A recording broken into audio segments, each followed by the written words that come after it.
Excuse me. You. Hold it, please.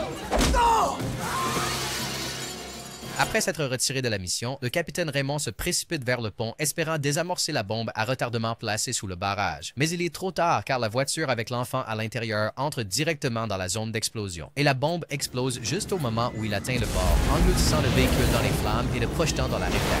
Pour éviter d'être soufflé, il saute du pont juste à temps. Avant l'explosion, il venait de rejoindre le colonel Ned, qui était revenu après avoir planté la bombe. Lorsque la voiture est apparue, Ray a aperçu l'enfant et lui a dit d'annuler, mais le colonel n'en a rien voulu savoir. Il ne se souciait que de la mission. Ça ne va pas marcher. Il n'y a pas de sécurité intégrée. Plante! Pas les dommages collatéraux. Plus tard, sur le rivage, le colonel l'attend et l'agonie d'injures, accusant Ray d'insubordination et d'irrespect. Il le gifle, le jette à terre avec une arme à la main, aboyant des ordres comme s'il l'entraînait encore. Mais le capitaine craque et le plaque, lui assenant de lourds coups de poing jusqu'à ce que le colonel saigne et puisse à peine bouger. Raymond se dirige vers une cabine téléphonique près de la plage, sort un disque et le glisse dans un PC de poche. Un numéro s'affiche à l'écran et il compose. Puis une femme répond. When you kill those three bastards, I like your voice. Sa voix est calme, comme si elle s'attendait à l'appel, et elle lui rappelle que l'offre tient toujours. 3 cibles éliminées avec des explosifs. Il refuse encore, dit qu'il ne le fera pas, même si c'est ce qu'il sait faire de mieux. Elle ne comprend pas pourquoi il continue d'appeler s'il ne veut pas accepter le travail, mais elle admet aussi qu'elle aime entendre sa voix, et c'est réciproque. Alors qu'il s'éloigne de la plage, un chat errant le suit et il essaie de l'ignorer. Mais quand le bus arrive, il attrape le chat et l'emmène avec lui. Il la trouve plus tard dans un cimetière, regardant de loin alors qu'elle dépose des fleurs sur une pierre tombale. Il écoute un enregistrement vocal, sa voix à elle, racontant ce que ces hommes ont fait à sa famille. Comment elle s'est cachée pendant qu'il torturait ses parents avant de les tuer. Tout cela à cause de quelque chose que son père connaissait à peine. Fatiguée d'attendre qu'il fasse un geste, mais laisse un message, disant qu'elle s'en chargera elle-même. Ailleurs, le fils de Léon, Thomas, organise une fête pour son père et Ned se présente. La tension est palpable et Thomas lui offre une liasse d'argent. Mais Ned le jette dans le plateau d'un serveur, exigeant son paiement complet. Il rappelle à l'homme qu'il a sauvé la famille Léon de l'effondrement total et qu'il ne se laissera pas escroquer. Il fait comprendre son point de vue puis s'en va. Mais arrive avec style, limousine blanche, talons cliquetants, tête haute. Elle traverse la foule et Thomas la repère de l'autre côté de la salle, quelque chose en elle attirant son regard. Il s'approche et engage la conversation. Elle utilise le pseudonyme Adrienne Hastings et essaie de rester calme, bien qu'elle soit tendue au début. Thomas continue de parler, divagant sur la nouvelle succursale de leur banque qui s'ouvre exactement à l'endroit où elle vivait autrefois. Elle se détend suffisamment pour participer, même si elle danse avec l'homme qui a aidé à assassiner ses parents. Le lendemain, Raymond monte à bord d'un bus public où un groupe de gangsters bruyants malmène une femme. Une dame enceinte monte son place pour s'asseoir, alors il se lève pour lui offrir son siège. L'un des garçons s'y glisse à la place et Ray lui demande gentiment de se déplacer. C'est ce qu'elle pense. Excusez-moi. Ouais. Hold it, please. Mais le gars l'insulte. Il attrape celui qui avait ses pieds sur le siège, le jette par terre et lui donne un coup de pied dans la poitrine. Le suivant charge, mais Ray s'en occupe, puis le fait basculer dans l'allée. Le troisième sort un couteau, ce qui l'énerve encore plus. Alors, il le gifle à plusieurs reprises, jusqu'à ce que le garçon s'effondre. Le dernier n'a pas de chance, car Ray le frappe d'un coup de pied volant qui le fait traverser la fenêtre du bus. Une fois le chaos terminé, les passagers regardent en silence étonné, tandis qu'il aide calmement la femme enceinte à s'asseoir, puis récupère ses lunettes. Le fils gâté de Léon avait promis de faire visiter Miami à la dame. Alors ils entrent dans un petit bar et, pendant qu'ils attendent leur boisson, ils se penchent en demandant un baiser. Elle refuse d'abord, mais cède quand il avance et l'embrasse de toute façon. Son acolyte arrive et croise le regard du chef du cartel, qui s'excuse discrètement pour aller passer quelqu'un à tabac. La femme le voit en train de tabasser l'homme et se remémore instantanément la nuit où ses parents ont été tués. Sans réfléchir à 2 fois, elle sort du bar. Elle passe juste devant Raymond, qui l'observait attentivement, sans qu'elle ne s'en rende jamais compte. Le patron la rattrape à l'extérieur et la prévient de ne plus jamais s'éloigner quand ils sont ensemble. Alors, elle force un sourire, murmure une excuse et monte dans la voiture comme ordonné. Elle continue de tenir l'homme mystère informé de la mission par des appels rapides.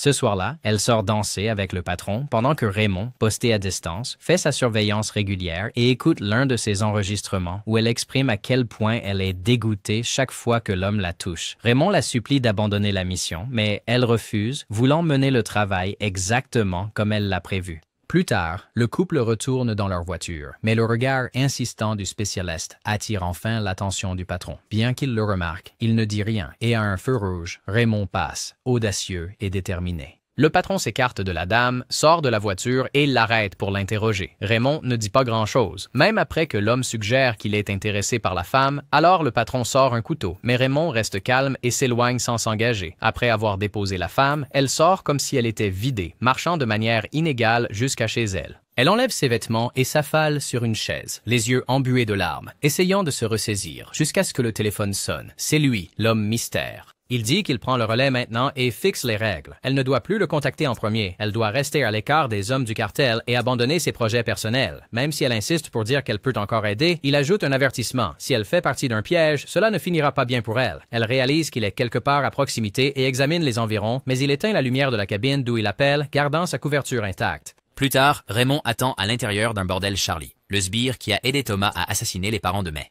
Charlie entre dans le bureau de Manny pour vérifier ses dossiers après avoir entendu des rumeurs selon lesquelles quelqu'un détournerait de l'argent. Pendant qu'il fouille les livres, Raymond pose une bombe sur la porte et s'éloigne tranquillement. La copine de Charlie essaie d'entrer, mais Raymond l'arrête doucement et lui propose plutôt un verre. À l'intérieur, Charlie trouve les anomalies et tire une balle dans la tête de Manny. Mais en sortant, la bombe explose, le projetant dans un grand aquarium. Dans le manoir Léon, Ned analyse l'attentat et l'identifie immédiatement comme le travail d'un professionnel. La précision lui indique que c'est personnel, pas juste une affaire, alors il conseille la prudence. Thomas n'est pas d'accord et veut sortir avec des hommes pour chercher l'attaquant, mais Léon laisse la décision à Ned. Le fils fulmine, mais la parole du vieil homme est définitive. Raymond retourne dans sa sombre petite planque, est accueilli par son chat et fait un tour d'inspection. Ses systèmes ne signalent rien d'inhabituel, alors il s'installe. La dame entend parler de l'attentat et appelle pour le remercier. Elle souhaite qu'ils puissent se rencontrer en face à face un jour, mais il élude et dit qu'il est concentré sur le travail. Après lui avoir encore rappelé de rester à l'écart des mauvais hommes, il promet de s'occuper du reste. Léon appelle un service et mêle le chef de la police à l'affaire. Il présente l'expert en bombes, l'un de ses hommes, un ancien agent de la CIA. Le chef accepte de travailler avec lui tant que c'est selon ses propres conditions. Ce que Léon assure ne sera pas un problème. Une fois seul, le patron rappelle au chef de garder le travail propre et discret, lui remettant une enveloppe pour sceller l'affaire. L'expert en explosifs arrive à la station et se dirige directement vers l'unité des explosifs, où il motive les officiers et vérifie leur progression. Pendant qu'un d'eux examine les images de la fête, une image de May apparaît à l'écran. Il renvoie immédiatement le gars devant le moniteur et prend le relais. L'un des officiers principaux conteste son autorité, alors l'expert décide de faire une démonstration. Il se moque de leur installation, fait l'idiot pour effet, puis assemble calmement une bombe stylo-fonctionnelle à partir de déchets de rechange avec un compte à rebours de 20 secondes. Il la leur remet alors qu'ils paniquent et le supplient de la désamorcer. Après les avoir nargués jusqu'à leur limite, il le fait enfin à la dernière seconde. Leçon apprise. Et à partir de maintenant, toutes les pistes liées à la fête passent par lui et lui seul. Les partenaires prennent un hélicoptère pour la maison de plage de Léon pour un petit séjour où l'homme s'assoit au pied de sa maîtresse, l'adorant et ressentant sa peau. C'est un supplice pour la dame qui replonge dans le temps où ses parents ont été torturés et abattus par le défunt homme de May, son amant actuel, et le comptable de Léon. Ce même comptable vient de finir avec une prostituée au bordel. À la réception, on le taquine à propos de bombes et il fait semblant de ne pas y prêter attention, mais hésite quand même avant de prendre l'ascenseur, bien qu'il le prenne quand même. Dans le parking, il se penche pour vérifier s'il y a une menace et en trouve une fixée sous la voiture. Alors il l'arrache, soupçonne un acte malveillant et dit à l'employé de bien la garer pendant qu'il se glisse discrètement derrière un pilier au cas où il y aurait une explosion. La voiture bouge, mais n'explose pas. Alors il prend le relais du garçon et lui remet l'engin désarmé. Il ne le remarque pas, mais Raymond a été à l'affût tout le temps. Le comptable conduit jusqu'au point de sortie et entre son code dans le terminal, où un compte à rebours se déclenche, mais il ne le voit pas à temps. Quand il atteint 0, l'écran affiche un message d'adieu et tout explose. La voiture brûle, le projetant dans les airs tout en étant encore attaché à son siège. Les forces de l'ordre envahissent le bâtiment avec un hélicoptère qui tourne au-dessus. Ned entre pour gérer les dégâts, mais il accuse déjà son ancien collègue, Raymond. Il se dirige vers la maison de plage et trouve May qui essaie d'être gentille, mais Ned n'est pas convaincu. Sa gifle la fait tomber sur la chaise avant que les questions commencent à fuser. Ils avaient un accord, un échange de bons procédés, mais elle n'a pas encore honoré sa part du marché. Mais elle tient bon car elle ne peut pas ordonner à Raymond d'arrêter de jouer les timides. Et elle lui rappelle qu'elle a été importante pour le plan depuis le début, depuis la conception des publicités pour appâter l'homme jusqu'à son maintien en place. Il peut faire ce qu'il veut, mais avant de partir, il la saisit fermement par derrière et chuchote que ses parents ont été abattus. Puis il demande ce qu'elle a fait pour les ramener. Et maintenant ses joues sont trempées de larmes, réalisant à quel point l'homme avec qui elle s'est alliée est vraiment maléfique. Juste à ce moment-là, le fiston entre et est surpris de voir l'experte préférée de papa. Pas de salutation, juste une tension directe entre deux hommes qui travaillent ensemble seulement par nécessité. Il est déjà mal à l'aise à propos de la visite et encore plus perturbé en voyant sa compagne visiblement bouleversée. Des menaces légères sont échangées, surtout de la part du prince du cartel. Mais l'ancien soldat s'en fiche complètement, les balayant avec une fierté qui agace clairement l'autre homme avant de sortir. De retour à sa planque, l'ancien capitaine câble soigneusement un explosif à une petite soucoupe, tandis que son chat court en poursuivant des rongeurs. À la plage où le fils du grand homme joue, il se montre aussi et il parvient à échanger la tasse et la soucoupe de l'homme avec celle piégée pour exploser, puis commence à faire son départ. Il s'arrête lorsqu'il aperçoit la dame entrant pour rencontrer l'homme. Confus de la voir là après ses avertissements, il se fige et c'est à ce moment que la chose explose. Explose, les projetant tous deux au sol.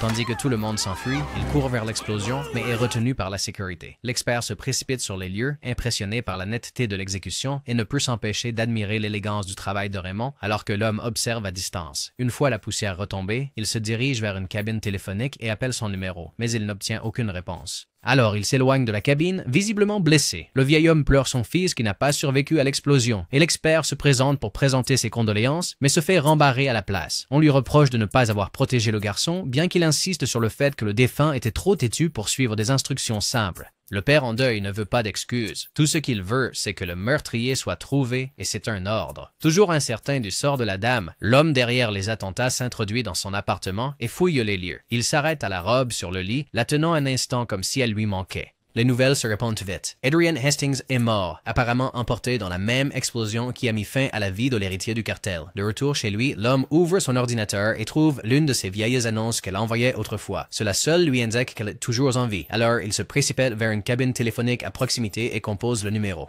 Une femme répond au poste de police et maintenant, Ned est sûr d'avoir enfin trouvé l'homme mystère. L'agent féminin prenant les instructions de l'expert prétend être une associée de main et demande un rendez-vous, mais l'homme refuse immédiatement. Quelque chose semble louche, alors il suit son instinct et demande directement Ned. L'homme refuse de parler, mais son nom résonne à travers le haut-parleur. Pendant que Raymond réplique au sujet de son départ honteux de l'agence pour avoir enfreint le protocole. Cela touche un nerf sensible et l'expert explose au téléphone, hurlant sur le nombre de victimes de Raymond et comment il a même tué un passant une fois. Il promet de mettre fin à la vie de son ancien collègue, mais Raymond en a assez de perdre du temps. Alors il raccroche, mettant fin à toute piste qu'ils avaient pour le tracer. Ned perd le contrôle, saccage la pièce et commence à aboyer sur les officiers. Le spécialiste s'équipe et se dirige vers les funérailles, mais l'oraison funèbre ne correspond pas du tout à main. Alors il s'avance vers le cercueil et l'ouvre. C'est une vieille dame à l'intérieur. Alors il se retourne et la voit entrer discrètement par le côté. Il la suit, la rattrape, et lorsqu'il se rend compte, il la désarme par précaution. Mais elle est calme, précisant qu'elle veut juste le voir, le conduisant à la faire sortir discrètement. Ned, sentant un coup fourré, fait irruption à l'enterrement, doutant que ce soit May. Avec une arme pointée, il force le prêtre à ouvrir le cercueil et quand ils le font, c'est une personne complètement différente. Alors il perd le contrôle, furieux d'avoir encore été trompé. Pendant ce temps, les deux tourtereaux se dirigent vers un hôtel. Après tous les allers-retours, tous les appels, toute l'émotion, ils finissent par céder. Ils s'embrassent passionnément, se déshabillent et bientôt elle est sur le lit, se tordant et gémissant à chaque caresse. Il se déplace vers la salle de bain et continue, son corps contre le sol nu, la douche les arrosant pendant qu'il continue. Elle mentionne combien elle avait besoin de regarder Thomas dans les yeux avant sa mort, même si cela la mettait en danger. Elle devait aussi simuler la sienne pour se débarrasser du cartel. Au matin, l'associé de Ned est à l'hôtel, montrant les photos de Raymond et May à l'agent de la réception, tandis que la dame confirme leur présence. Dans la chambre, il sort de la douche pour la trouver partie avec un mot l'avertissant de lui faire moins confiance. Sa sortie de l'hôtel est interrompue lorsqu'elle rencontre l'expert dans le hall. Elle commence à divaguer sur le fait de jouer la comédie, fausse mort, juste pour attirer l'homme, et cela a fonctionné. Lorsqu'on lui demande où il se trouve, elle ne donne pas de réponse précise et bafouille, ce qui le rend méfiant. Sachant que l'homme qu'il cherche est dans le bâtiment, Ned ordonne que la femme soit emmenée à leur voiture. L'homme qui l'escorte à l'extérieur accède à sa demande et la laisse utiliser les toilettes. Là, elle s'empare de force d'un téléphone d'une femme et passe un appel d'avertissement à Raymond, qui est maintenant furieux d'avoir été piégé. Il raccroche l'appel et planifie sa fuite alors que les hommes se précipitent vers lui. Ils atteignent la porte de la chambre et la défoncent, mais l'expert est prudent et envoie 3 hommes à l'intérieur, gardant son coéquipier retenu. Un téléphone sur la table continue de sonner de manière automatique sans réponse, et l'un des garçons décroche le combiné par curiosité et le remet sur la base, déclenchant une bombe qui le propulse par la fenêtre et dans la rivière en contrebas. Le Pentouse en porte-à-faux a été piégé avec des explosifs en dessous, et dès que cette explosion se déclenche, le reste explose juste après, coupant la structure du bâtiment principal et la faisant tomber dans la rivière avec 2 hommes encore à l'intérieur. Raymond se précipite vers la cuisine et trouve sa sortie, mais la sécurité a déjà été alertée. Le premier qui l'attaque ne dure à peine une seconde avant de se retrouver à terre et endormi. Un autre, le saisit et lui plonge presque la tête dans une grande marmite d'eau bouillante. Mais l'artiste de l'évasion utilise sa force pure pour renverser la situation. Et après quelques échanges rapides, il reprend le dessus et envoie l'homme la tête la première dans la marmite chaude. Le garde suivant tire, mais ce sont des balles à blanc. Et dans la fraction de seconde qu'il faut pour s'en rendre compte, l'homme lance un couteau directement dans sa poitrine, le tuant sur le coup. Les alarmes de l'hôtel retentissent. Les gens se précipitent dehors en panique et quelque part dans le chaos, le poseur de bombes trouve le complice et l'abat sans effort. La dame est traînée devant l'homme au sommet et son gestionnaire ne perd pas de temps pour la qualifier de plus proche allié de l'ennemi et raison de tous ses récents échecs. Elle raconte à nouveau sa vérité, évoquant la nuit où ses parents ont été abattus par les mêmes hommes qu'il est en train de perdre, ce qui explique pourquoi elle les élimine un à un. Le patron est prêt à perdre son calme, mais l'agent l'apaise en disant qu'ils ont encore besoin d'elle pour quelque chose, alors il l'emmène. Comme prévu, un appel arrive. L'ancien agent se tient aux côtés de la dame, écoutant pendant qu'elle opère sa magie. Elle donne tout, mais l'homme à l'autre bout ne risquera rien pour quelqu'un de trop imprudent pour suivre les ordres. Elle s'appuie sur leur connexion partagée, les sentiments entre eux et combien ils ont besoin de ce moment. Ils cèdent et acceptent de se rencontrer dans 1 heure, bien qu'elle glisse une ligne sur cette vieille note, l'avertissant de ne pas trop lui faire confiance, juste pour le prévenir. Il la dépose à une distance sécurisée, les micros sont en place pour l'audio et l'envoie. Il plaisante sur le bon moment qu'ils passeront une fois que ce sera terminé. Mais n'est pas d'humeur. Elle le frappe, insistant sur le fait qu'elle est son seul moyen d'obtenir ce qu'il veut et qu'il ferait mieux de se rendre compte de son importance. Il lève une arme, mais bien sûr, il ne tire pas. À la place, il la pousse en avant et lui dit d'aller rencontrer l'homme. Alors qu'elle s'éloigne, il communique par radio avec ses hommes placés à des angles stratégiques et les avertit de tirer si elle tente quelque chose de rusé. Elle entre dans le magasin de fruits de mer et peu de temps après, son microphone capte la voix de Raymond. L'expert écoute, mais en un instant, tout l'endroit explose.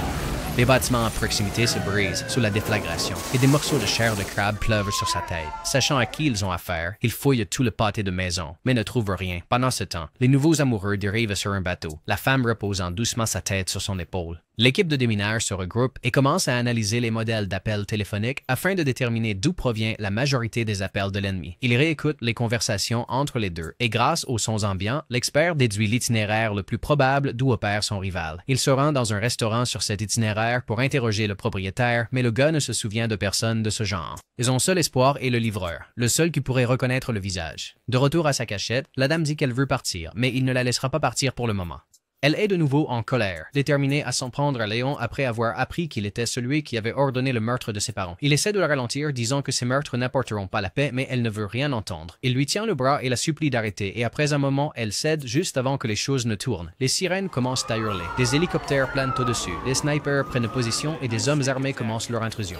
Le livreur a donné l'adresse. Raymond commence à déclencher ses dispositifs de sécurité et de l'intérieur, il touche la première cible, un camion du service de déminage garé à l'extérieur, envoyant des ondes de choc sur tout le périmètre et mettant tout le monde en alerte. Leur chef annule l'assaut immédiat, sachant à quel point la disposition est sensible et ne voulant perdre personne à cause d'une explosion accidentelle car il veut toujours les capturer vivants. Sachant comment son ancien élève opère, il devine que l'homme a au moins 3 voies d'évasion et probablement des douzaines de pièges. Il franchit le périmètre avec une explosion et fait irruption. Avant que le duo ne puisse s'enfuir, l'ancien agent les intercepte à distance, les tenant en joue. Il lui annonce la nouvelle. Son paquet de cigarettes est câblé avec des explosifs et le moindre mouvement pourrait la faire exploser en morceaux. De toute façon, il ne tient pas vraiment à elle. Son prix, c'est l'homme et l'amener signifierait tout pour le patron. Il se lance dans une tirade, expliquant comment ils étaient les meilleurs dans ce qu'ils faisaient, jusqu'à ce que Raymond le trahisse avec ce rapport de l'agence pour être trop instable. Il ne l'a jamais pardonné, et maintenant, c'est la revanche. Il s'approche, toujours en train de râler, mais il marche sur une plaque de pression, et le piège explose devant lui,